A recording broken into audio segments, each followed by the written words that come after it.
Purim is an interesting holiday. Interesting. Purim, huh? Because there are a few things about Purim that we know, and a few things about Purim that we know to be true, but they're not that old. But let's start off with Purim, like Chanukah, is a Yom Tov that reminds us of our Chachamim. Our Chachamim, so people tell me, I was once sitting in, Starbucks, one of the groceries, I remember someone said, the Pharisees. He wasn't a Jewish guy. And he was telling how bad the Pharisees are. I told him, listen, I want to tell you, I'm a Pharisee, and I'm proud. We're the Pushim, we're still here, we're still kicking. These Chagim, these Yamim Tovim, we have Pesach, Shavuot, Sukkot, Rosh Hashanah, Kippur. Those are written in the Torah.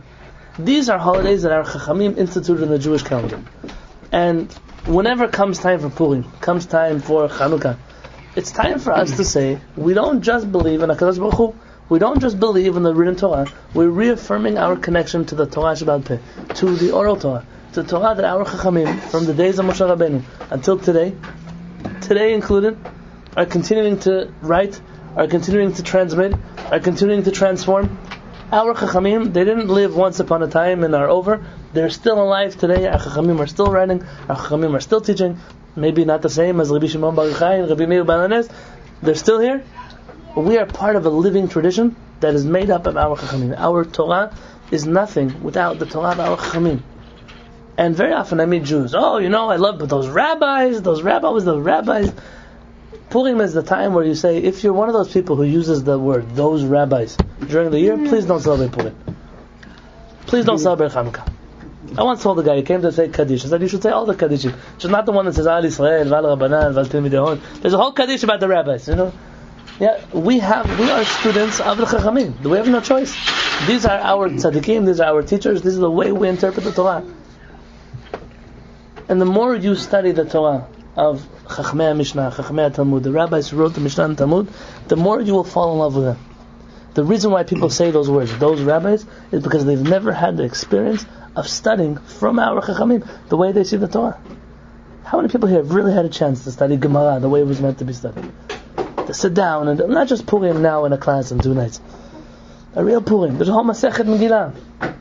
It's the tip of the iceberg of Purim. And since then we've written many more books about Purim. My wife is the Hasidic one in the room. The Hasidim have taken Purim to a whole new level, but there's also what to be learned over there. There's a lot of depth to this holiday. But on the same note, I have to tell you that Purim is lacking some things that other holidays don't have. First and foremost, Purim is a holiday that is from our rabbis. Being that it is a holiday from our rabbis, it's different than the Chagim that are given to us from the Torah itself. And this is a rule. The rule that has to be known. In Judaism we have priorities.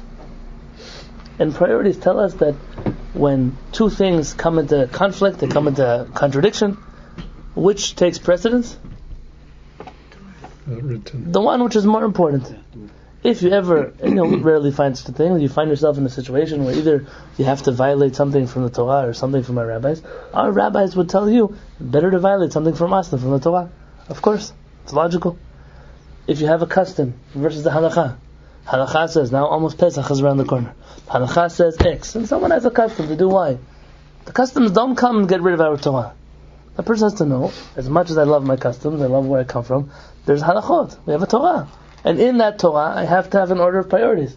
If I don't have priorities, so all of a sudden I'm going to be like, there's a temple here in San Diego. My mother was once there, and they told her that she's not allowed to cook in their kitchen.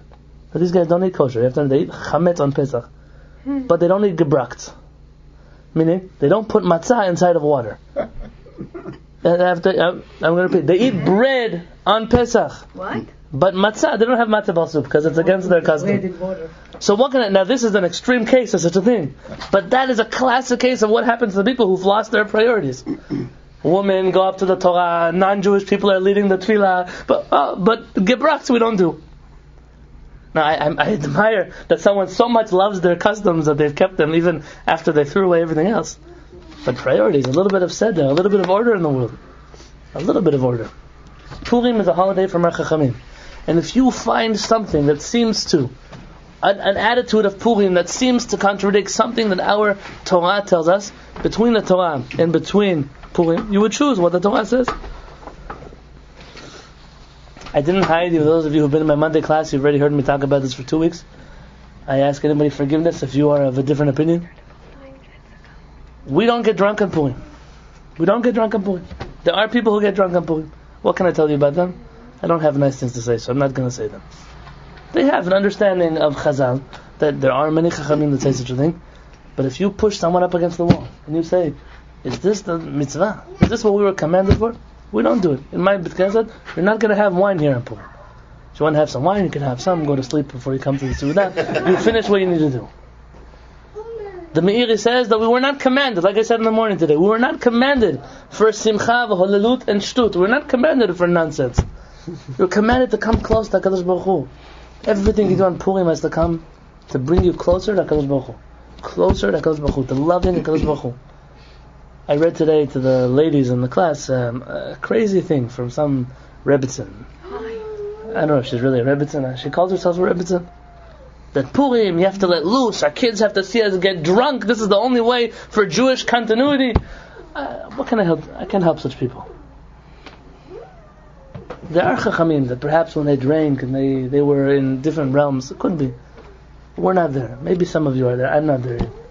And therefore, I suggest, when it comes to drinking on Purim, the extent of your drinking, however much you drink on Kiddush on Friday night, drink a little bit more, take a nap for 20-30 minutes, you fulfilled your mitzvah according to the Rambam. That's the Rambam. That's what you have to do. Because imagine the other scenario. Imagine that a person really drinks. Because it says in the Gemara, and Maran brings down Shulchan Aruch, Chayav v'nishte v'subei b'paraya, a person must drink on Purim. Okay, so imagine the scenario. He comes to Suda, and he starts to drink. And he thinks it's Pesach, so he's doing already his Arba Kosot, his 4 cups. He's drinking, and all of a sudden, the people that came to the table, it's Chilul Hashem, he starts to say things he shouldn't say. What am I say? Even something slightly inappropriate. He uses a word he normally wouldn't use during the rest of his time when he's a little bit more with it. He doesn't make his brachot clearly. He skips Birkat HaMazon, a biblical prohibition. He doesn't pray Mincha or Arvit properly. You can't pray when you're drunk. So what does he do? He goes to sleep. He wakes up the next morning at 10 o'clock in the morning. He missed Shacharit also at the right time. What did he get out of this? A nap he got. Shavuot is the same thing. Remember we learned here, Hilchot Shavuot. It's okay if a person wants to stay up all night with the Kumalim and study Torah the whole night. But what does it help if you sleep through the whole next day? And you lost Purim? There's no place for him to sleep. There's no place here to sleep. But a little bit, priorities. I'm starting off the Megillah just to know priorities. Priorities. A second part of the Megillah that I don't think everyone talks about in the story of Purim that not everyone talks about. This is half a holiday. It's a holiday, but half a holiday. This is a different story than Chanukah. What happened in Chanukah? It was a great battle.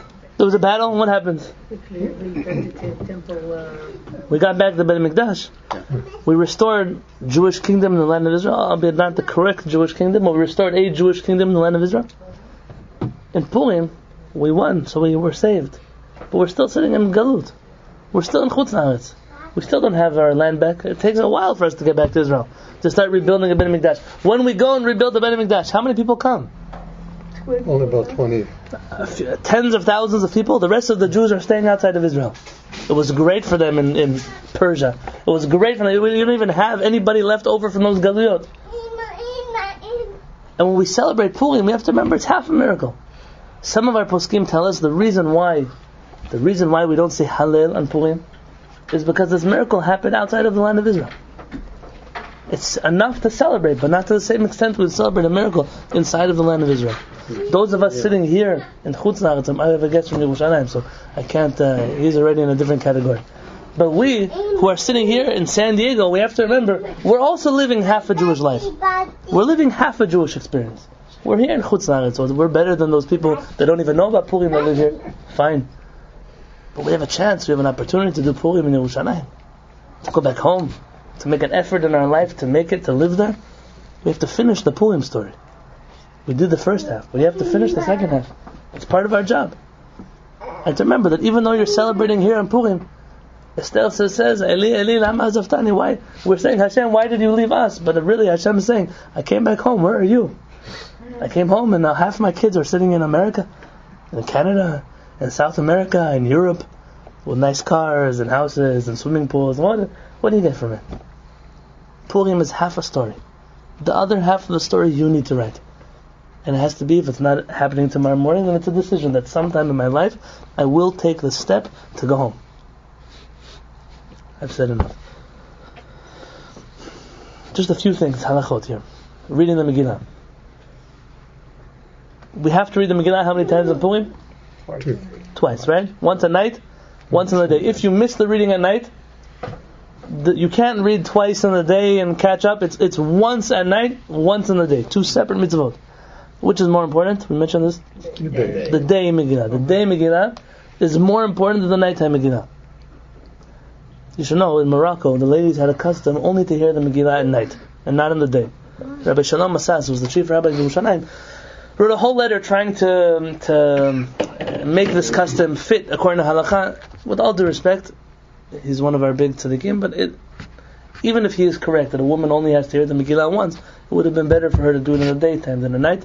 But regardless, both men and women have an obligation to hear the Megillah once at night and once in the day. We say mitzvahs bo bayom. Yes. That's what we say. Very good. And this Megillah, who has to read the Megillah? Anyone over the age of bar or bad mitzvah? Yeah? Who's Jewish? Meaning, my 10-year-old kid, my 5-year-old kid, my 2-year-old kid doesn't have to hear the Megillah. And so, instead of making his Purim miserable and dragging him to the Bet Knesset and shushing him every 3 seconds when he can't talk and he can't run, he can't play, so either you can find some kind of little Megillah reading for children, or you can put him in a kids program, or he wants to make noise with a Rashan. I'm going to get to that custom in just a minute. But for right now, even if he was there to make noise, it's tzar b'dechayim. There's a halakha in the Torah. It says, Al tachsom shor b'disho. You can't harness an ox. When the ox is plowing your field, you can't muzzle his mouth. You know why? It's not fair. The ox all day long is looking at his food, and you muzzled his mouth. It's not fair. It's kind of like when they set the table for Kiddush, and you decide you want to speak for 20 minutes before you do Kiddush. This is, everyone's ready to jump on the food, and you're you have to, people are going to jump on the food. You have to let them jump and then say whatever you want. Sometimes a child's going to come to the Bet Knesset. He's going to make noise. He's going to bother people. Why make his Purim miserable and other people's Purim miserable? No, he is okay. Tonight's not Purim. Now, of course, we want our children to be involved in Purim. There's a lot to do on Purim. I'll tell you, San Diego has a bad custom. Want to hear a bad custom? San Diego, the kids go to school on Purim. You do? Now I'll tell you what the people who invented this custom had in mind. The idea was, well, most kids don't come from Torah observant homes, so they're not going to celebrate Purim if they're not in school. So we'll bring them to school in the morning, we'll have a little Megillah reading, we'll do a carnival outside, we'll come in costume. At least they'll feel like they did Purim. Okay, so the Rambam tells us that a sick person takes medication. A healthy person doesn't need medication. It would be much better for your kid who does celebrate Purim at home to come with you house to house, to deliver Mishlach Manot, to come with you to find people to give Matanot Evonim, Tzedakah to. It would be important for them to be part of the day. To help carnivals. Yeah, instead of throwing coins inside of goldfish bowls and bringing them home. That's Purim. So you're saying the Jewish day schools have a custom of having school? In order to engage the children who otherwise wouldn't have Purim. And I respect that. But on the other hand, there's a whole side of what the parents do is they utilize the time where the kids are at school to go deliver Mishlach Manot. Or some of them even go to work. And it's okay. So you have to, some people have jobs, what can I tell you? But there's a chance to engage children, not through a half an hour Megillah reading after the fast, whatever. There's a whole day to go around, to meet families, to visit people, to go from one house to the next house, to the next house. We're losing out on diamonds here. It's sort of what you're saying is mitzvah china. Just like you don't bring a kid to shul who's making noise, because the Mishnah Berurah says 6, 7, whatever the age is, that a kid should be doing mitzvah chinuk of what he does. Same thing on Purim. Exactly. If you have a family where people are keeping mitzvahs, so like they say, it's an expression, but your kid is not gonna do what you say, he's gonna do what you do. Very good, very good. You have to show them what Purim is all about. I remember as a kid going to people's houses, one house to the next house, to the next house, and not just, throwing a Mishlach Manot at the door and running away. To walk into somebody's house, Shalom Lechem, how are you? I have to remember, I'm going to tell you now, minhag, not a minhag, it's not a real custom. I'm using this word lightly. It's Purim. You rarely hear me tell stories like this, so listen well. When I was a kid, every single year, I would go with Rabbi Wogelhanter from Adat Shul in his limousine. He rents a limousine. I don't know if he still does it. Adat people can tell me. What do you mean going to the... He rents a limousine, Yeah. and he goes from house to all kinds of people, rabbis, principals of schools. I don't know exactly who makes these lists, but he goes from one house. Do you know what I'm talking about? Yeah, I do, but I thought that they go to the home in Encinitas. Also, they go all kinds of places. They spend the whole day in the limousine. Yeah. Now, as a child, I remember that Purim was really special.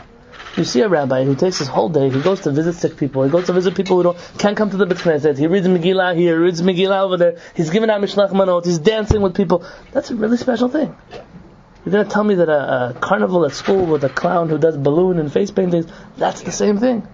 You have a chance to engage a whole new generation. Jewish continuity will come from that, not from getting drunk at your Purim Suda and letting your kids see you let loose, as the Rebbitzin from Yerushalayim wanted to say. It's not true. Maybe something else. When it comes time to read the Megillah, so a man, like we have always, men read the Megillah for the whole community. They've started a new custom in recent years. It's not a custom, it's a new thing, a new fad, that women read Megillah for other women, like women's Megillah groups. Today in the morning there was a big fight in Israel between Rabbi Shlomo Aviner and Rabbi Amnon Bazak from Yeshivat Gush Etzion. They got in an argument. Shlomo Aviner said, we should keep doing the things the way we always did them. People should come to Beit Knesset, the Chazan should read the Megillah for the whole community, and everyone, this whole invention of women's Megillah groups, it's not a lady who wants to grow in spirituality, she should learn more Torah, she should pray a little bit more. Megillah groups are not what's going to do it. And this other rabbi had a whole thing to say, no, it's in time for this, it's a new thing. Okay, I'm not repeating his words. Where does this come from, this discussion? It's something we've had here before. Is a woman obligated in Megillah the same way a man is obligated in the Megillah? No. It's an argument. Guys in the Kollel, we did this last year. Do you remember? So there's two. Our rabbis give us conflicting statements. One statement our rabbis tell us is that women are obligated in Purim like a man because they were also involved in this miracle. There are a few times Chachamim say this. Esther, the whole story, Megillat Esther, she was part of this miracle, and therefore, unlike other places, a lady is obligated in these mitzvot. On the other hand, we know this is a mitzvah taseh shazman grama. This is a mitzvah that's a time-bound mitzvah, which in general women are exempt from. And so there's an argument here. The simple understanding of the Shulchan Aruch, according to Rabbi Yosef Karam, is that a woman is obligated in hearing and reading the Megillah the same way that a man is. According to the Ashkenazim, it's a brother in the Rama, the Chavetz Chaim elaborates on this. The obligation of a woman in the reading of the Megillah is not in reading the Megillah, but in hearing the Megillah. What difference does that make? I'll tell you what difference it makes. If a man now comes to a house full of women, and he needs to read the Megillah to them, should he make a blessing on the Megillah, or should one of them make a blessing on the Megillah? And if one of them is going to make a blessing on the Megillah, which blessing do they make? According to many of the Ashkenazi poskim, they make a blessing to hear the Megillah, not to read the Megillah, but I'm making a blessing. My obligation is to hear, not to read. According to the Sephardic poskim, the blessing would be to read the Megillah, just like a man. And Chacham Ovadia, in his Chazon Ovadia, has a very famous ruling, in which he says that a community that doesn't have a man who knows how to read the Megillah, but there are both men and women in the community, a woman goes up and reads the Megillah for the entire community. With the brachot, and with it you would say, okay, so she reads, fine, what about the tune? She shouldn't sing it, sing it for the men. Chacham Ovadia pulls together a few different letters from different rabbis, and his decision is that she's also supposed to read it with the tune of the Megillah. But it's only for women. Also for men. For men. There's no man that knows how to read the Megillah. Okay, but the men can hear the woman sing. Yeah, their mitzvah is Kriya. Her mitzvah is Shmiya. Is to listen, and so Chacham Ovadia, and it was pretty, I wouldn't say it's innovative in the sense that it was never heard before, but innovative in the sense, I don't know that it was ever really written down before like that. These people took Chacham Ovadia's words, and now decided, well, if that's true, then why not do this lichatchila? Why not do this already first case scenario? On purpose. Let's have, and we'll make it even better. So the men won't come, just the women will come. But if she reads, she says, Kriyas al mitzvah. According to Sfaradim, al Kriyat Megillah. According to Ashkenazim, al Shmiyat Megillah. Yeah. Or the Shmoa Megillah. I have to remember again what the Mishnah Berurah says. So they've started. I'll tell you the truth. I don't like new things in general. It's not. Some things yes, some things no. I pushed Harav Peretz up against the wall on this question. Almost literally. Almost pushed him up against the wall. Harav, what do you think about it? Is it allowed or not allowed? said, allowed? I already told you in the class it's allowed. I said, is it good or is it not good? He said, he doesn't like it. But he said, then he started telling me, it's a new generation, the new things. Sometimes people, you have to know who. And then someone came and interrupted him, and I never got the end of the question. Suffice it to say that the following is true.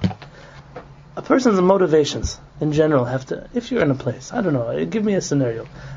There's a place, there's only women together, it's a girls' school, there's no, I don't know, whatever it is, all the rabbis in town are drunk, and the only Baal Koleh, he's on vacation in Hawaii. So what happens? The principal of the school should read the Megillah for her students.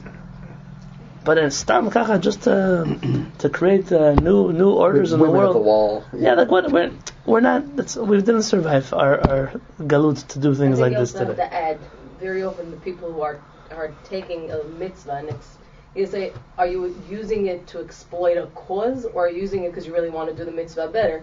And if that's the case, did we really finish those that were obligated? So now that we're looking for more mitzvot, and you often find an interesting inverse relation between those who are championing for specific causes and mitzvot and really not keeping the rest. Very good. So my wife brought up a good point. Yeah. Rabbi Shalom Masas said something very similar. He ended it differently than you did. He said, what's the reason? Are you doing this because you really want to perform the mitzvah of Mikam Megillah? I said, okay, so I agree with you that women are allowed to. But what about all the Ashkenazi rabbis who say that a woman can't read the Megillah like this?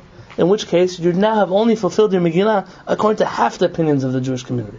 If you want to perform the most ideal situation of a mitzvah, so even though you could even say it's a whole group of Sephardic women, but the most ideal level would be to fulfill all of the opinions. But those Ashkenazim, those are those rabbis. Those no, Chazila, there are our rabbis also. Okay. So what happens if you're in an Ashkenaz situation and there is no male above the age of 13 who's capable of doing something? Great question. You got to be careful. It's a great question. Some of my best friends are Ashkenazi. Yeah, right. Jack, it happens to the best of us. What are you going to do? There's a way out, Marlene asked a good question. So what if you're in an Ashkenazi community and there is no man to read the Megillah? I don't know what Ashkenazim would do in that situation. Really? I don't know. Ask her about But that. I'll tell you the truth, Marlene, the situation is highly unlikely. It's highly That's unlikely, the but truth. then... But now that I'm talking to you about the reading of the Megillah, you know that you have to hear every word of the Megillah. We are posek halacha, like I believe it's the Rashba who says that every word you have to hear it. So this is almost more than the Torah reading. Torah reading, I don't know, you looked at the clock to check the time. Okay, you were still, the Torah was read in the room that you were in, it was read in public, fine. The Megillah, every word has to be heard. Every word. What happens if you miss a word? You haven't heard the Megillah. You haven't heard the Megillah. You have to go back and read the Megillah again. So there's in the Gemara story a situation of a guy who's is like dozing off. But here's an interesting halakha for you to know. Most people don't know. Those of you who have a kosher Megillah, how many of you own your own Megillah aside from Dan Schwartz? No, he has a very special Megillah, right? It's he has a nice. It's an old Megillah. I thought he would sell them. Small, right? From what I remember. Yeah. It's about this tall. This tall, yeah. And nobody else has their own Megillah? Okay, that's fine. If you were to have your own Megillah, and you go to many synagogues, one man reads the Megillah, and everyone else has their own Megillah. So obviously, if you don't hear a word he says, you could just read it in your own Megillah. You filled in the blank. Well, if it's the mitzvah is to hear it, not to read it. So. Oh, you're going to ask me about a lady? Let me talk to the men first, then I'll talk to you. The men have an obligation to read the Megillah. He's saying you're a very bright lady, is what he's saying. Right. Yeah. Now for a lady. So, thanks, Jack. Exactly what I needed now. Hearing aid problem. Levy said Levy. The Chamonim tell us that if you are sitting there with a chumash, meaning you can't read the Megillah from a chumash. You can't take a chumash and fulfill your mitzvah. But you can read up to 49% of the Megillah. You can read from a non-kosher Megillah. Meaning, if they didn't hear a word, you can read it in your chumash, and it counts as if you read the whole Megillah from the parchment. So if a kid makes a noise, so read the whole pasuk to yourself. Read it again while you're listening. Read the other pasuk. Catch up to the shliach tzibur. Catch up to him inside of your chumash. Don't start to. I see people get nervous. A little kid coughs, or always someone's cell phone rings in the beginning. And then people are, oh my gosh, I missed a word. What am I going to do?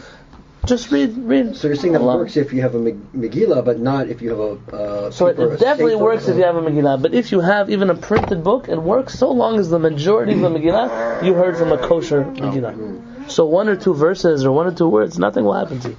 But you can't have one person sitting up there in the front with a paper, just a paper. Very good. Yeah, that's true. Yeah, and that's another reason to be sober when you're hearing. Yeah. Now, what else can I tell you It's about really the the Megillah? reason for the minhag why in all shuls where people are learned, they wait for the end of the noise making at Haman, Yes. and they repeat certain things because they know that everybody has to hear everything. No, that's true. Oh, so let's talk about noise making. The Gregors are a problem. There's a book called Tanah Devei Eliyahu. Have you heard of this book? Yes. This book, according to Jewish tradition, was written by a Rav Anan. He's mentioned in the Talmud that he studied with Eliyahu Navi. And these are all of the things that Eliyahu Navi taught him, and he recorded in a book. It's like in the times of the Mishnah. It's around there. Yeah. You have it in English now, right? They have it in English, and they have the first 2 books in English, and the last 2 are coming out like now or soon. Okay, Baruch Hashem. This book is filled with fascinating things. Many Hasidim and many Sfaradim have a custom to read it on Motzei Shabbat. On every Motzei Shabbat, after Havdalah, they sit and they read this book. Eliyahu Navi is very connected to Saturday night, and it's a custom to read from this book. In the Tanah of Eliyahu, they have a pretty terrible story about a guy who brought his son to the Beit Knesset, and he kept making noise, and they told him not to, and he kept making noise, and the whole 1 year passed, and the kid also went, and the father went, and the mother went, and it was a pretty terrible story.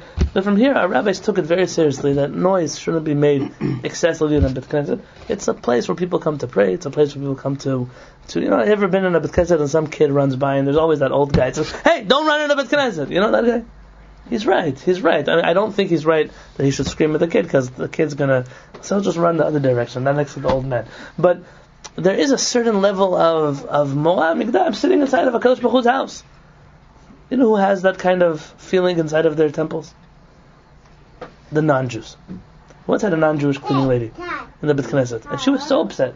We had a bar mitzvah in the synagogue, and everyone left. The plates were on the floor. There was egg salad under the chair, and everyone left. She was so upset. That's how Jews leave their temple? I had to tell him, I don't need her kitugim, I don't need her prosecuting angels on the Jewish people. But the truth is, she's right.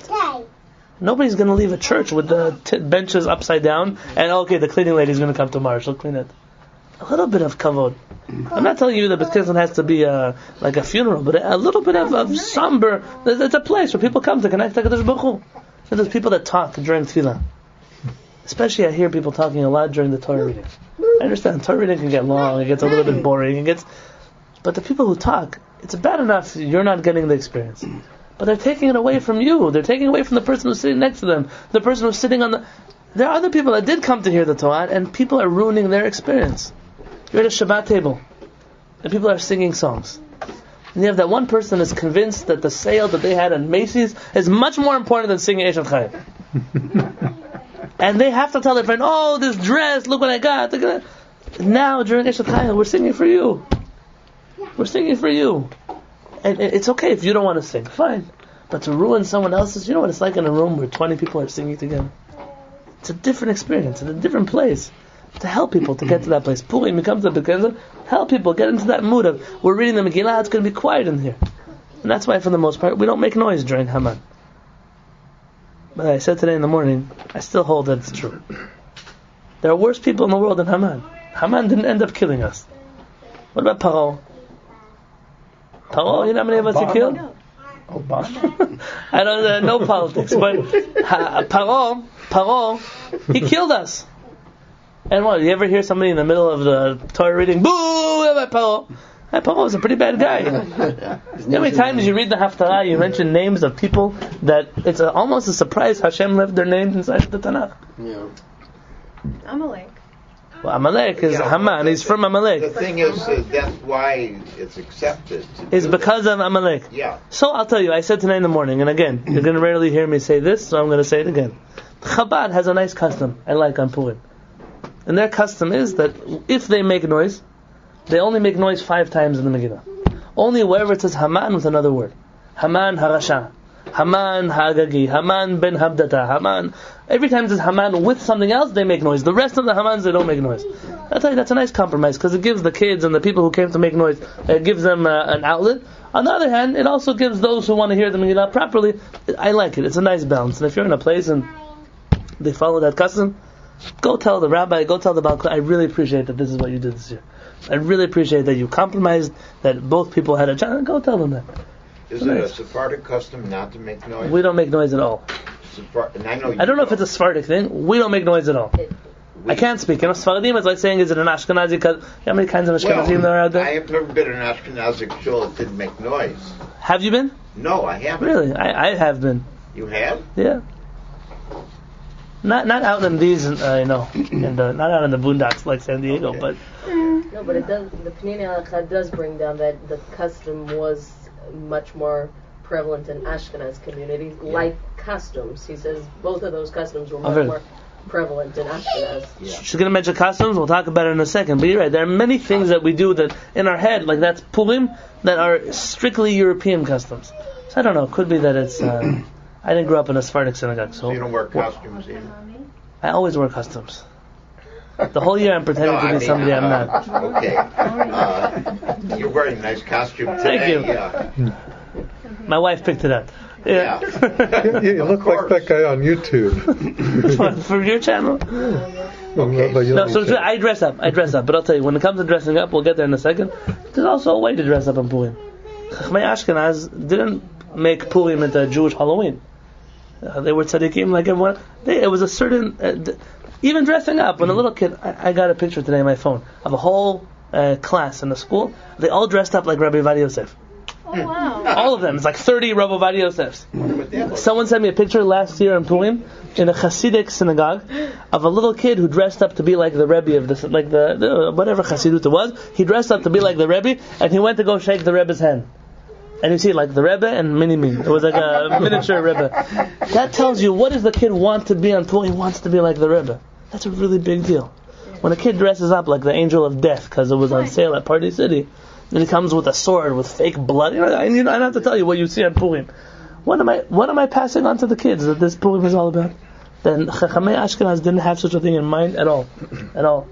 And so even when you dress up on Purim, to dress up, this whole idea of men dressing like women, women dressing like men, there are many rabbis greater than I who have allowed this custom. Yeah. They have. I just read about it. You just read about it. And there are many rabbis that went out against this custom. Yeah.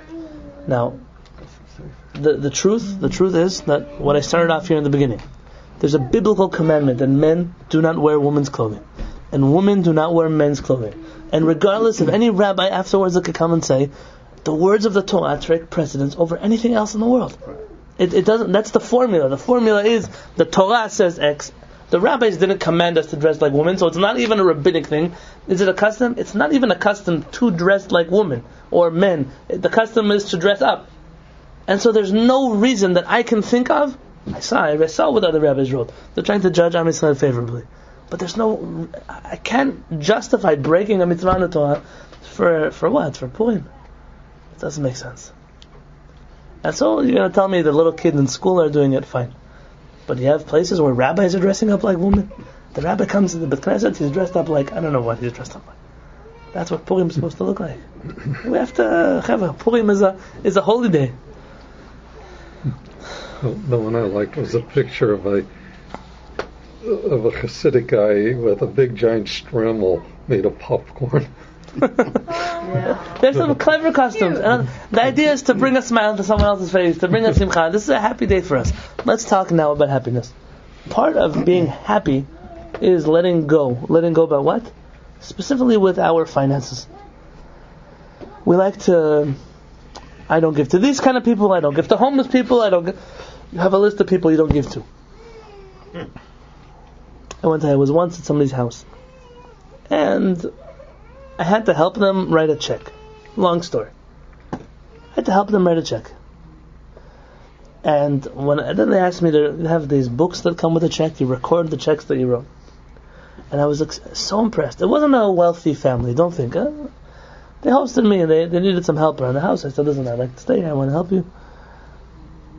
Those envelopes you get from this tzedakah fund, from that non-profit, from this yeshiva in Yerushalayim, from this kollel in Tzfat, you know what I'm talking about? You get them in the mail all the time. Every person that sent him ever in their life a little flyer, $18, $36, $18, $36, $18, $36, 18 pages full. Wow. Do you know this person, after they go 120 years, this is going to get them straight into Gan Eden? Now, you could tell me, listen, you should check what kind of organizations. There is truth to that. But this person just was in this mode of, their heart was open to people. If somebody is asking me, then I must give them. On Purim, it's not a choice. On Purim, Halacha says, En medakdekin. We're not overly picky.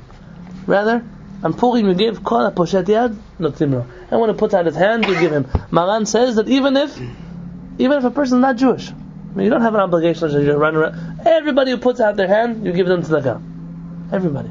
It's part of being in the, you come to somebody during a wedding, during a bar mitzvah, they're always happy to give and give and give. They're in a happy mood. The idea of Purim is to reach that place where you are so content with your life, with the Kadosh Baruch Hu, with the world, you believe in Hashem so much. You're not doing that calculation. If I give too much money now, I'm not going to get it later. You've let go. It's a very special place to be. But I specifically want to mention giving tzedakah to non-Jews. I want to talk about this. Someone told a joke on my Shabbat table now. They said that outside of a church down south, there were two guys that set up tents. And one guy was selling crosses and whatever else, and he had collecting for charity. The other guy was a Jewish guy. He had Magen Davids and Israeli flags and whatever he was doing. And every person who came out of the church looked at the Israeli guy, spit on the floor, and gave money to the Christian next to him. Every guy came out of the church, looked at the Israeli guy, spat at him, and gave money to everybody is coming this way. Finally, the priest comes out and says, listen, my dear friend, I know you're a Jewish guy. Jews are nice people. But I don't think this is the right place for you to collect. There's a synagogue up the street. Go set up your tent over there. Somebody over there will give you money. The Jewish guy turns to his friend with the cross and says, Moshe, look who's trying to teach us how to do business. Yeah, I read that too. Old joke. So it's an old joke. Yeah. Good. Yeah. The truth is that in general, HaShamayim, their feeling about giving tzedakah was as follows. We're talking about priorities in the beginning. Your first priority of who to give tzedakah to are people who are closest to you. If you have a family member who's struggling, who needs help financially, who's going to help them? Some tzedakah fund is going to help them. Some synagogue fund is going to help them. No, you're their family member. There's a person who's struggling. You have an obligation to help them out. People in your city, in your neighborhood, in your community, you have a priority to them over other people. If somebody comes to you from New York, hey, I need help. I haven't really finished helping all the San Diego people that I give tzedakah to. It's not an excuse to get out of giving tzedakah, but you really do give to the San, not the people who say and they don't give also to the San Diegans. They really do give to the San. They say, listen, I have a limited amount to give tzedakah, and this is what I can do. Then you have an obligation in that spirit, so the people who are part of our nation. A Jew comes to you, a Muslim comes knocking on your door for help. Of course, if you have money to help him.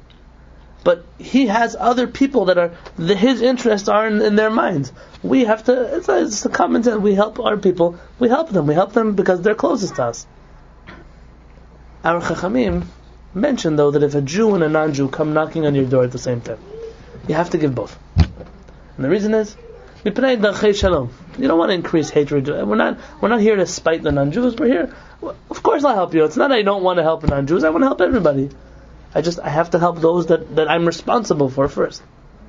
Rabbi David Halevy, who wrote this book, Mikor Chaim, he was a famous Sephardic rabbi in Israel, and unfortunately the Israeli establishment worked very hard to phase him out of Judaism once he passed away.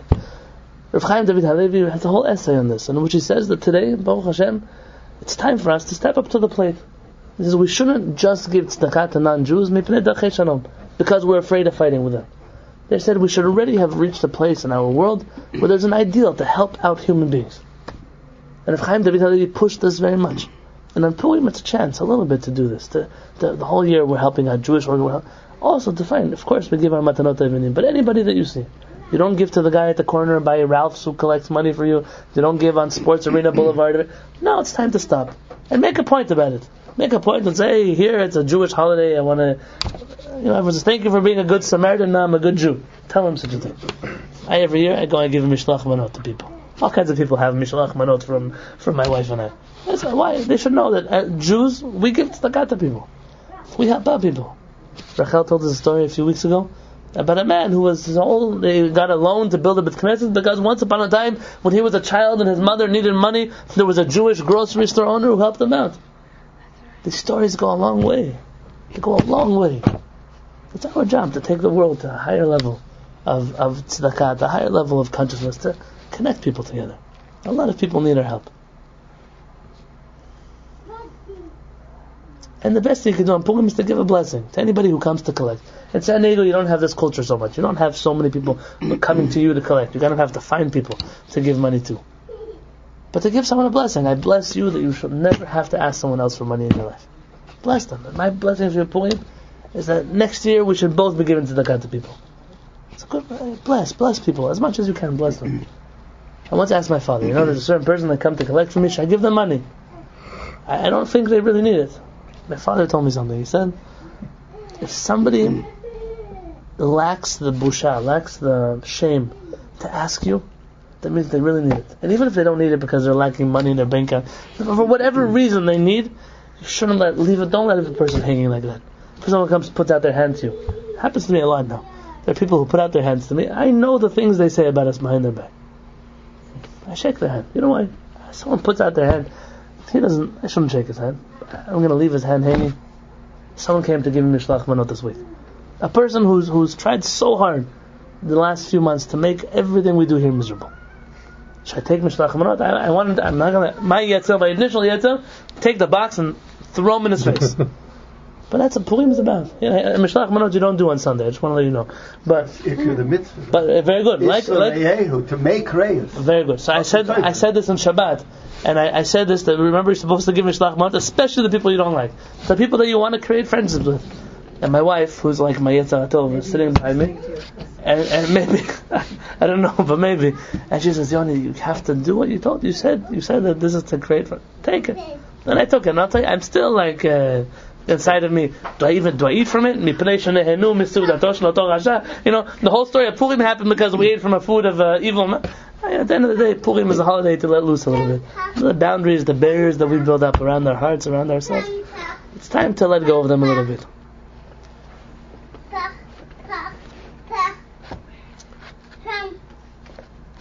What halachot I not covered about Purim? Our meal. Let me tell you about a meal on Purim. It's not actually proven that you have to have bread. You don't necessarily have to. The poskim suggest it. It's a different kind of meal than the rest of the year, but you should. You should have, like you do on Shabbat, you should have on Purim also. If you like meat, you should eat meat. If you're a fish person, so if you eat something that it's not a normal Thursday evening dinner. But in general, the mitzvah, we learn halacha from Avraham Avinu. What did Avraham Avinu do? Not about food, about mitzvot. Hashem commanded him to do a mitzvah. He did it immediately. First thing in the morning. Halav Peretz, he prays nets every morning. Sunrise. Right after sunrise, he goes home. He takes out some bread from the refrigerator, olive oil. He puts a little bit of salt inside. He dips his bread in the salt. He drinks a little bit of wine. Says Birkat HaMazon. He had his Purim meal 6 o'clock in the morning. People that come to him, oh, Rabbi, you want to join us at 5 o'clock? For 5 o'clock? You're 6 hours late for a Purim. How many hours late for a Purim meal? As early as you can. As early as you can, you should have a meal on Purim. And that's why in our community, even though we have a later dinner, always right after Tefillah here, we have a little bit of something, a breakfast. So you could say, you did the mitzvah as early in the morning as you possibly could. It's a good thing. So if you don't pray with me in the morning, that's okay. But at your own house or in your car, make something substantial that you can say, I had my Suda ready in the morning. If you're driving, please don't drink wine. Just have your Suda. Other mitzvot can wait. To sing a little bit. Divrei Torah. There was a famous Rebbe. He's so famous that his name I'm forgetting right now. It's okay. He'll come back. I don't remember. I'm sorry. It's okay. There's a big Hasidic Rebbe in Europe. He was at the Purim meal with everybody. And suddenly he gets up like there was a fire in the house. He gets up. He runs over to the bookcase. He pulls out a book from the bookcase and starts to learn. And he's in the middle of giving singing a song or whatever he was doing at the meal. He runs over. He's just learning. 2 hours. He did not stop reading from the book. Like the whole. He comes back to his chair after 2 hours and he's sweating. He's like, breathe a sigh of relief. Thank God, it worked. I said, Rebbe, what happened to you? I said, everywhere in the world it was Purim right now. And all the Jews in the world were celebrating Purim. And this one was giving out Mishlach Manot. And this one was dancing with his friends on the street. And this one was in the synagogue, telling stories of tzedek. He said, but nobody in the world was studying Torah. He said, nobody was studying Torah. He said, and I saw right now that in heaven, you know what happens when the world doesn't study Torah? It goes back to Tohu Vavohu. It goes back to before the world was created. I used to have a rabbi, I want to tell you this. Believe it or not, it's up to you. I had a rabbi who would come to the shul, and before he would start the class, he would say, you see this light bulb? This light bulb is only on because you study Torah. You see this wall? It only exists because you study Torah. The Torah is what holds up the world. The world. Says this Rebbe, nobody was there. He ran to the bookcase and he studied Torah. Chacham Amadei Yosef, when he heard the story, he made it a custom. You must, regardless of where you are, you must say words of Torah at the Purim meal. Make sure that non-stop people are saying Divrei Torah. That everyone does everything else in the world on Purim, except for study Torah. Torah is a big thing to do. Study Torah. And it says, what about if you're the kind of person that normally doesn't say Divrei Torah? I have some of those people. They're shy. They think they have nothing to share with the world. I'll tell you what happens. When you don't share Divrei Torah with the world, all kinds of fools are busy saying things. There's all kinds of inappropriate jokes. They say nonsense. They say Lashon Hara. You at least have something good to say. Why are you shy? What are you embarrassed from? Get up and say words of Torah. Says Chama Varesev on Purim, when even the people who normally say Divrei Torah, they're busy getting drunk, they're on the fly, I don't know where they are. Says you have to stand up, step up to the plate, and you make sure that you give Divrei Torah. Prepare something. You want it to be funny? I'll tell you how you make people smile. It says in the Gemara, the 30 days before Pesach, you have to study the laws of Pesach. 30 days before Pesach falls out on Purim. So when people smile, start giving them a class on the laws of Pesach on Purim. They'll think you're crazy. They're in the middle of talking about Haman, Achashverosh. You talk to them about Paro, about cleaning your dishes, how you kasher an oven, whatever you need to tell them. Tell them something, words of Torah. Remind them, hey, listen, kitniot, or whatever you want to talk about. Talk to them. Ignite a discussion, but make sure that people learn Torah. It shows how drunk they really are. If they're teaching about Pesach. See, you could fulfill the mitzvah without even drinking. But the truth is this goes back to where we started. Purim is all about Torah. It's all about connecting to HaKadosh Baruch Hu. Purim is not a Jewish carnival. It's not a Jewish circus. It's a holiday of kedusha, of holiness. And everyone has a different way. Every group of Jews has a different way on Purim to connect to HaKadosh Baruch Hu. But some of them are common to us. Reading the Megillah. The Baal Shem Tov has a beautiful saying. The Baal Shem Tov says in the Talmud, our rabbis tell us, but if you read the Megillah from beginning to end, you fulfill your obligation, right? That makes sense. How else would you read the Megillah? The Baal Shem Tov says, what if you read it backwards? That's the Gemara. It says, Akloi Megillah lemafreya. The Baal Shem Tov says, have you ever thought about it for a minute? What would motivate a person to read the Megillah backwards? Who in their right mind reads anything backwards? Teimanim. Because they're reading upside down, but not backwards. They say that when I don't know if that's true, but when they pull over someone driving drunk, they ask them to say the ABC, and they ask them to go back. I can't do an ABC backwards, even when I'm sober. I can't do an ABC backwards. So some people, I guess, they know how to read backwards. Says the Baal Shem Tov, it's not what it means. The Baal Shem Tov says, I saw this in the writings of Lubavitch Rebbe Alav Shalom. He says that somebody who reads the Megillah backwards, meaning he thinks this is a story that happened in the past. It's not a story that happens anymore. It's not a story that I have to live today. It's a story of back in the day. Says that person didn't fulfill their obligation of Purim. They didn't connect to what Purim was all about. The Baal Shem Tov says when you read the Megillah, you must connect to this story. It's happening now. You have a Haman now, not just one Haman. Then you had one Haman. How many Hamans you have today? You have a UN full of Hamans. All the political candidates. Haman and their brother and their father and their sister. Haman today has cousins. He has Haman is all over the place. Achashverosh. Who's Achashverosh? He's the guy who funds the whole campaign against the Jews. You have so many of these people around. You don't have enough Mordechai and Esther. Don't have enough of them. You want to know the problem with being a Mordechai? Nobody's going to like you afterwards. Mordechai, the Megillah says, the Boston Rebbe was here, he told us, Mordechai ratzui lerovecha. Most people liked him. After he saved the Jews, most of the people liked him. The guy saved your life. But you're going to be that person. You're going to bring holiness to Purim. You're going to bring joy of truth to Purim. We're going to talk a little bit about Hashem on Purim. Imagine that. Talk about Hashem on Purim. You're going to talk about miracles that happen to you now, not just miracles that happen to the Jewish people now. Miracles that happen to you now, in your life. Miracles that you've experienced. Miracles. Talk about them. And you know what they're going to say? Most people will like it. Some people will say, stop being so serious. It's Purim. You tell them, huh? I'm like Mordechai. Mordechai taught Torah. Mordechai saved the Jewish people. But only most of the people liked him, not everybody. You don't have to make everybody happy. Make most of Am Yisrael happy. Be like Mordechai. Be like Esther. Encourage your children to dress up like holy people. Encourage everything should be holy. B'kedusha, b'kedusha. Fun holiness, but holiness. Smiling holiness. Holiness.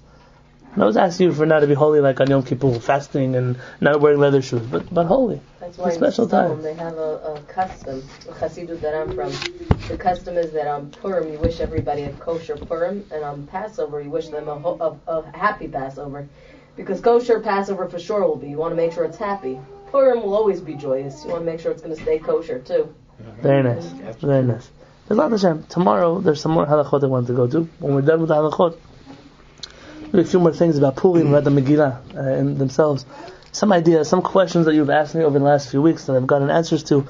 B'ezrat Hashem, we're going to do that tomorrow. For right now, if anybody wants to stick around and pray Avit with us, you're more than welcome to do so. Any questions about Purim? Questions?